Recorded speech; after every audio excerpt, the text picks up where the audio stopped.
ஏதாவது ஒரு விஷயத்துல வந்து என் குழந்தை நல்லா வந்துரணும்ன்றது எல்லா பேரண்ட்ஸ்க்குமே இருக்கு. இருக்கும். பட் அது வந்து ரைட்டா பொறுமையா சொல்லி இப்ப வந்து நம்ம யாருக்குமே பொறுமை இல்லது. நான் எங்க வேணாலும் ஆணித்தனமா சத்தமா சொல்லுவேன். நம்ம யாருக்கும் பொறுமை கிடையாது. ஓகே. கரெக்ட். நம்ம வந்து ஓடிட்டு இருக்கோம் நம்ம வாழ்க்கையும். நம்ம ஒரு பணத்த நோக்கி நம்ம சம்பாதிக்கணும். நெறைய சம்பாதிக்கணும். நம்ம வீடு கட்டணும். நம்ம கார் வாங்கணும்ன்றதுல தான் இப்ப எல்லாரோட நம்ம மைண்டுமே அம்மா இருக்கு. எடுத்த ரெஸ்ட் கூட நம்ம எடுக்கிறது எடுக்கிறோமான்னு இல்ல. கிடையாது. அப்ப என்ன ஆகுது? அந்த செல்ஃப் கேர் ஒவ்வொருத்தருக்குமே மிஸ் ஆகுது. மிஸ் ஆகுது. கரெக்ட். அப்ப ஆப்வியஸா நம்மள விட வயது சிறியவர்கள் கிட்ட தானே நம்ம அத காமிப்போம். யார்கிட்ட கண்டிப்பா. காமிக்கிறோம்? நம்ம வீட்ல இருக்கிற குழந்தைங்க கிட்ட குழந்தைங்க கிட்ட. காமிக்கிறோம். நம்மளுக்கு ஆபீஸ்ல பிரச்சனை நடந்தாலும் குழந்தைங்க கிட்ட காமிக்கிறோம். ஹஸ்பண்ட் அண்ட் ஒய்ஃப்குள்ள பிரச்சனை நடந்தாலும் குழந்தைங்க கிட்ட காமிக்கிறோம். இன்லாஸ் கிட்ட பிரச்சனை நடந்தாலும் குழந்தைங்க கிட்ட ஸ்ட்ரெஸ் வருதா? ம். ம். இதெல்லாம் தான் நெறைய வந்து நடக்குது. இன்னொரு ஓகே. ஒரு நான் கவுன்சிலிங் எடுத்து பேசணும். அத நம்ம பேசலாம். இதெல்லாம் வந்து கிடைக்கலன்னு நம்ம பேசுறோம்ல. ஆமா. ஒருத்தவங்க வந்து எனக்கு ஓவரா எல்லாத்தையும் தராங்க. எனக்கு அது புடிக்கல.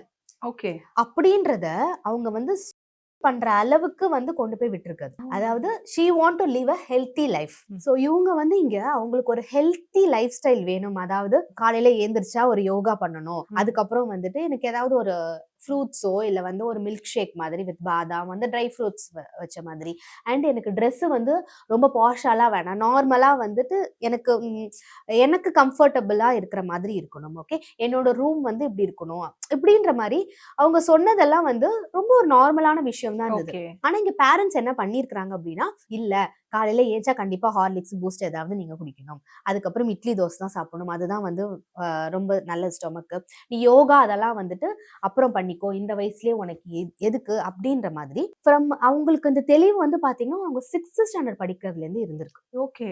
பட் அவங்களோடது எதுவுமே அவங்களுக்கு கிடைக்கல. கிடைக்கல. டூ மச்சா பண்ணியிருக்காங்க. ட்ரெஸ் வாங்கி தரது எல்லாமே வந்து 2000, 3000ன்றது எனக்கு அதுலலாம் விருப்பமே இல்ல. விருப்பம் எனக்கு இல்ல. அது வேண்டாம் அப்படின்னு சொல்றாங்க. ஓகே. இதனாலேயே அவங்களோட பேரண்ட்டுக்கும் அவங்களுக்கும் பெரிய ஒரு ஒரு கேப் விழுந்துருச்சு. ஓகே. அண்ட் இதுல வந்து நெறைய ஸ்கூல் எல்லாம் மாறியிருக்காங்க. ஹாஸ்டல் எல்லாம் போய் இருந்திருக்காங்க. ஓகே. சோ அப்பயும் வந்து அவங்களுக்கு வந்து என்னாச்சு அந்த ஹாஸ்டல்ல இருக்கும்போது ஷி வாஸ் குட் அப்படின்ற மாரி சொல்றாங்க. சரி. ஆனா ஏதோ பிரச்சனை நடந்து திருப்பி வீட்டுக்கு வந்துட்டாங்க. இப்ப வீட்டுக்கு வந்துட்டு என்ன ஆகுது? பேரண்ட்ஸ் வந்து நீ கேட்டதெல்லாம் நான் தரேன். இப்ப சரி. தரேன்றபோது அந்த குழந்தை அக்செப்ட் பண்ணிக்கும். எனக்கு தேவையில்ல. ஓ! நான் கேட்கும்போது குடுக்கல. And she had an ambition like நான் இவ்ளோ மார்க்ஸ் எடுக்கணும் பண்ணணும்ன்ட்டு. ஸ்கூல் எல்லாம் இப்படி மாத்தி மாத்தி போயிட்டு வந்ததுனால, ம்ஹ்ம். அவங்களால அத அச்சீவும் பண்ண பண்ண முடியல. முடியல. இனிமேவும் என்னால பண்ண முடியாது. அவங்க நெனச்சது இவ்ளோ வருஷமா நடக்கலன்றதுனால அவங்க போய் பண்ற அளவுக்கு போயிருக்காங்க.